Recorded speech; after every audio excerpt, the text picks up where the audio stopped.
पाठ 15। आजादी क्या है। संवादात्मक लेख। प्यारे बच्चों, आजादी शब्द कितना प्यारा है। सब आजाद होना चाहते हैं, यानी सब अपनी इच्छा से काम करना चाहते हैं, जो चाहे सो करना चाहते हैं। इसलिए आजाद होना सबको अच्छा लगता है। पर एक बात बताइए, क्या यही आजादी है? आजादी का सही अर्थ क्या है? हम आपको एक कहानी सुनाते हैं। फ्रांस एक देश है। वैसे कोई भी देश हो सकता है, लेकिन मान लें वह देश फ्रांस ही है। यहाँ एक स्त्री रहती थी। उसे आजाद रहना बहुत अच्छा लगता था। उसका मानना था, आजादी का मतलब जो करना चाहो वही करो, किसी का हुक्म नहीं मानना। सो एक दिन उसने क्या किया, अपनी चारपाई को लेकर वह बीच सड़क पर जा पहुंची। लोगों ने पूछा, इस चारपाई का यहां क्या करोगी? वह बोली, मैं आजाद हूं, कुछ भी कर सकती हूं। मैं यहां चारपाई बिछाकर सोऊंगी, कोई मुझे रोक नहीं सकता। लोग हंसने लगे, क्या यह स्त्री पागल हो गई है? वे उससे कुछ कहते कि एक ओर से एक भारी ट्रक वहीं आ गया। ड्राइवर ने देखा सड़क पर चारपाई बिछाए एक स्त्री लेटी हुई है। उसने चिल्लाकर कहा, ओ पगली औरत, अपनी चारपाई हटा, मुझे देर हो रही है, जल्दी अपने घर पहुंचना है। उस स्त्री ने उत्तर दिया, तुम्हें कब और कहां पहुंचना है यह तुम जानो, मैं तो यहीं पर सोऊंगी। मैं आजाद हूं, कुछ भी कर सकती हूं। ड्राइवर मुस्कुराया, तुम आजाद हो और कुछ भी कर सकती हो?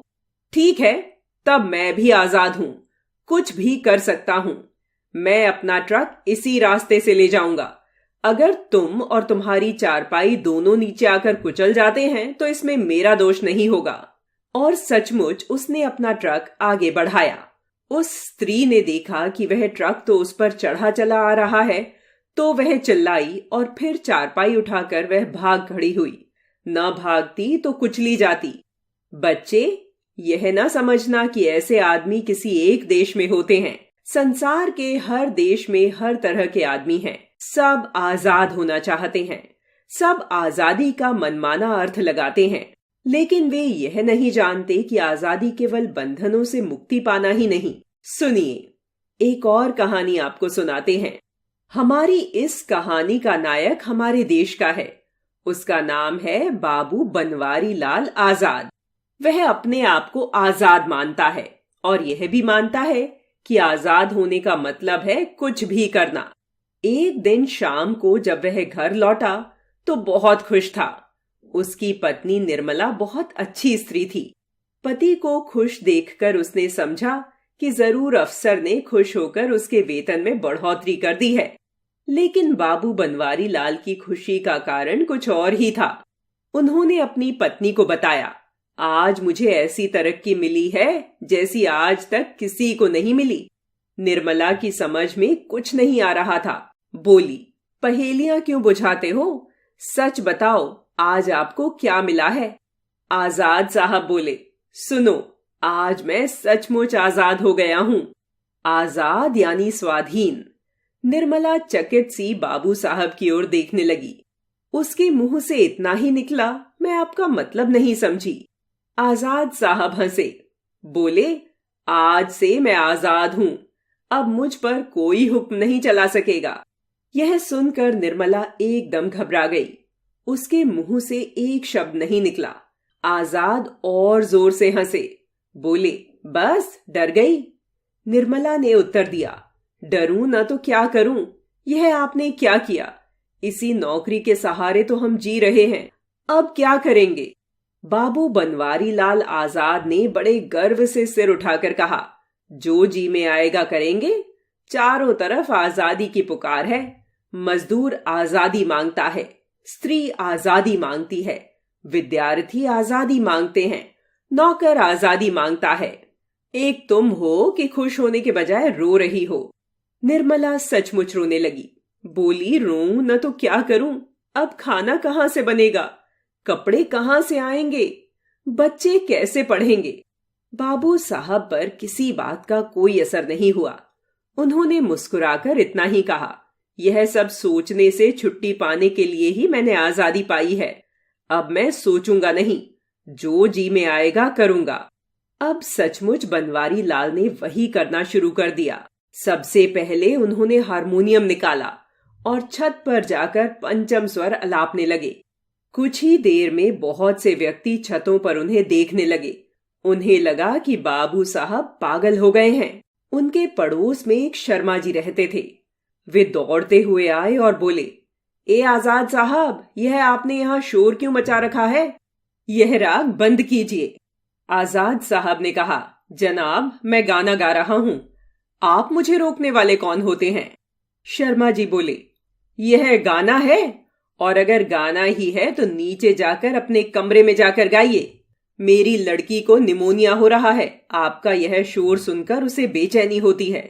लेकिन आजाद साहब पर तो आजादी की धुन सवार थी। उन्होंने उत्तर दिया, मेरा गाना सुनकर यदि आपकी लड़की को बेचैनी होती है तो मुझे इससे क्या? मैं अपने घर की छत पर बैठकर गा रहा हूं। मैं आजाद हूं। यह सुनकर शर्मा जी क्रोध से आग बबूला हो उठे। चिल्लाकर बोले, क्या कहा? आप आजाद हैं? आजादी क्या होती है इसका मतलब भी जानते हैं? आजादी का यह मतलब नहीं कि आप अपने पड़ोसियों को परेशान करें। अगर आप इसी वक्त चुपचाप यहां से चले नहीं जाते तो मैं आपको और आपके हारमोनियम को उठाकर बीच सड़क पर फेंक। बाबू साहब की समझ में अब भी कुछ नहीं आया। वह लड़ाई के लिए तैयार हो गए। लेकिन तभी उनकी पत्नी निर्मला वहां आई। उसने शर्मा जी को समझाया, माफी मांगी, फिर हारमोनियम उठाकर नीचे चली गई। आजाद साहब भी पीछे पीछे चले गए। लेकिन आजादी का मतलब अब भी समझ नहीं आया। जब उन्हें भूख लगी तब पत्नी से कहा, खाना लाओ। लेकिन खाना कहाँ था?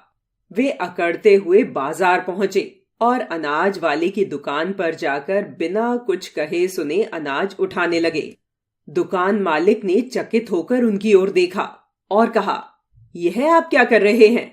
आजाद साहब हंसे और बोले, देख नहीं रहे, मैं गेहूं उठा रहा हूं।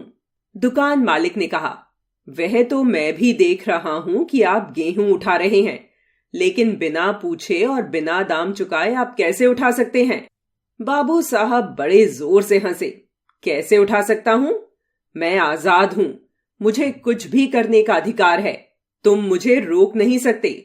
दुकान मालिक समझ गया कि बाबू साहब के दिमाग का कोई पेंच ढीला हो गया है।